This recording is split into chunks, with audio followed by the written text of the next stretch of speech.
नमस्कार, मैं शंकर लाल रेवाड़े। आप देख रहे हैं हर्ष सनातन न्यूज।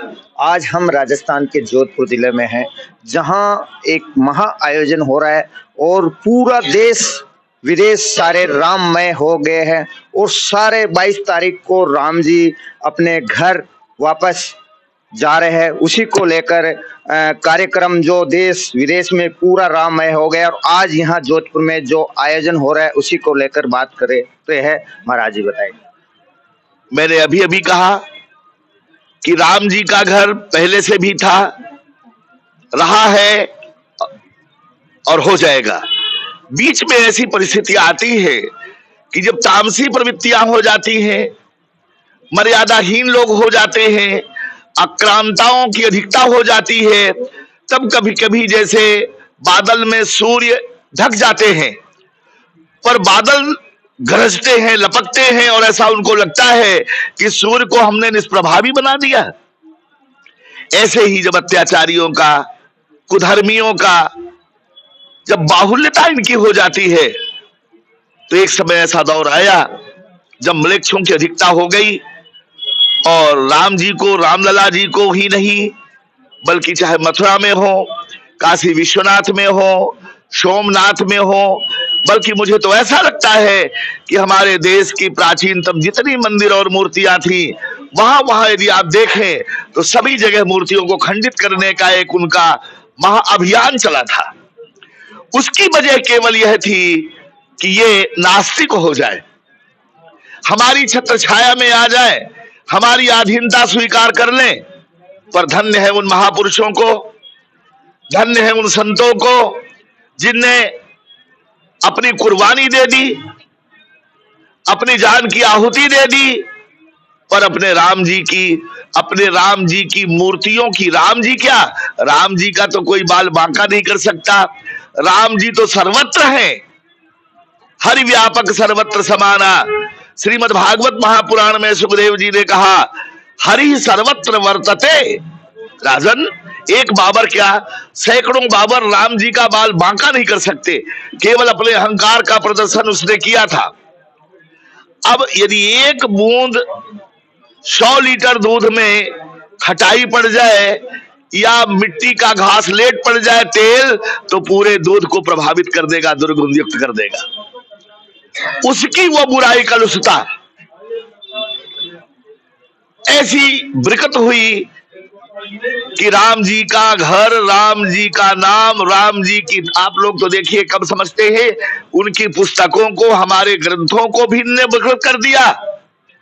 उनमें ऐसे ऐसे बीच में इतिहास घुसेड़ दी कि लोगों को अश्रद्धा हो जाए, कहीं का नहीं छोड़ा। पर आज इतने समय बाद बादल छट गए, निर्मल सूर्य फिर से, भगवान राम सूर्यवंशी हैं।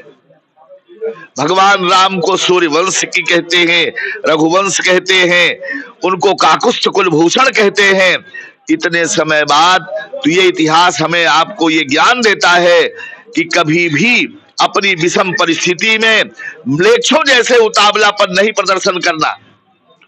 धैर्य धैर्य तपाई पारू, हम लोगों ने धैर्य धारण किया तो जितनी मंदिर को उन्हें तोड़ा था उससे हजारों गुना ज्यादा सुंदर मंदिर आज निर्माण हो गई। देशवासियों को इस यज्ञ को लेकर और जो 22 तारीख को जो बहुत बड़ा जो आयोजन हो रहा है उसको लेकर क्या संदेश देना चाहोगे? ये जो यज्ञ हुआ, ये तो केवल यहीं भर नहीं है। मैंने पहले भी आपसे कही कि बैकुंठ से लक्ष्मी जी ने भूदेवी के रूप में इस धराधाम में उन्हीं म्लेच्छों की अधिकता को, उनकी बहुलता को समाप्त करने के लिए, अपने सनातन धर्म के प्रचार के लिए देवी इस धरती पर मानवी बनकर के आई। हमारे जो यज्ञों का ये क्रम है, जैसे समुद्र में नदियां जाती हैं, कभी छोटी नदी बड़ी नदी में मिली, बड़ी नदी और महानदी में मिली, फिर गंगा में मिली, नर्मदा जी मिली, ये पावन पवित्रतम नदियां भी अंत में समुद्र में जाकर मेल खाती हैं। ऐसे गांवों का किया हुआ यज्ञ, लोगों का किया हुआ जप। मैंने अभी कहा, गाय को रोटी देना, भूखे को भोजन देना, प्यासे को पानी देना, और सबसे बड़ी सेवा तो ये है नित्य वृद्ध्योपसेविना, अपने वृद्ध जनों का, बूढ़ों का सम्मान करना, उनकी सेवा करना ये महायज्ञ है। और ये सारा पुण्य आज अयोध्या में 22 तारीख को देखने को मिलेगा। जैसे भवन निर्माण में एक एक बालू का योगदान है, एक एक ईंटे का योगदान है, पर उसकी सुंदरता तब समझ में आती है जब हम गृह प्रवेश करते हैं। जब वो बन रहा हो तो नींव तो नीचे दी जाती है, कोई विशेष ध्यान देता नहीं, बुनियाद में नीचे, पर जितने नीचे अपन मजबूत करेंगे उतना ऊपर उसका सुंदर पिलर दिखेगा, भवन दिखेगा। आज जो 22 तारीख आने वाला है, 22 तारीख को न जाने कितने राम राम की जयकारे गूंजेंगे।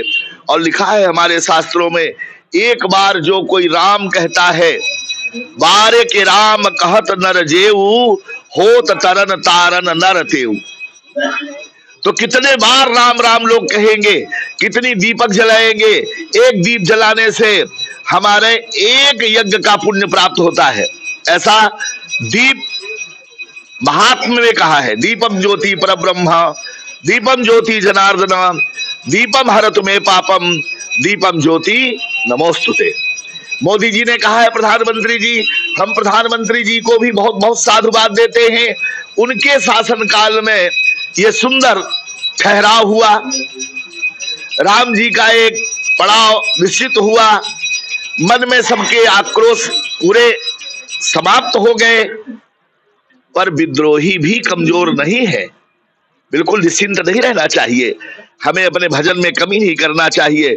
हमारे भजन के प्रभाव से जो विरोध करने वाले लोग हैं, जो आक्रांता हैं, उनको भगवान सद्बुद्धि देंगे, और आज नहीं तो कल वो भी रामलला के दर्शन के लिए लालायित हो जाएंगे।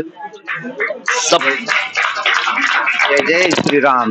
तो आपने महाराज जी के द्वारा जाना कि यज्ञ का मतलब सिर्फ हवन या पूजन करना ही नहीं है। इन्होंने बताया कि आहुति देने से, लेकिन सबसे बड़ा जो है अलग अलग सनातन संस्कृति की अगर बात करें तो यहाँ वर्ध जो बूढ़े माता पिता है उनकी सेवा है, वो परम सेवा है। उसी को ध्यान में रखते हुए, उनको खुश रखते हुए सारे कार्य निरंतर करते रहे और भजन और तप निरंतर करते रहे।